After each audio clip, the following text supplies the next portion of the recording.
Tahun ini, 333 pelajar dari 168 sekolah telah dilantik sebagai rakan bahasa demi memupuk rasa cinta pada bahasa sekaligus menggalak penggunaan harian baik di rumah maupun di sekolah.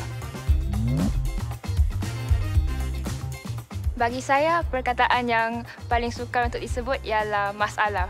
Menyeterui, menyekolahkan, menyenyapkan, diversifikasi, berdama wisata antarabangsa, aka international, pertanggungjawaban.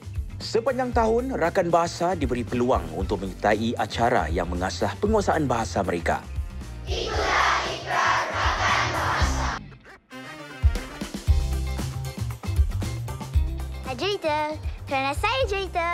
mempertanggungjawabkan. Saya suka orang yang bertanggungjawab, senang untuk memberi kepercayaan kepada mereka. Intan.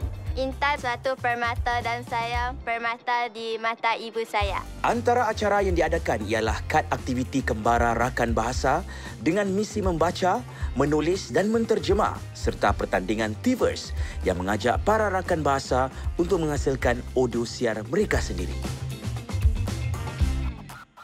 Mana ada boring? Okey je. Tak boring. Tak boring. Saya suka mengkaryakan pantun-pantun, syair-syair. Dari situ saya dapat didedahkan kepada pelbagai gaya bahasa. Kami adalah Rakan Bahasa 2002.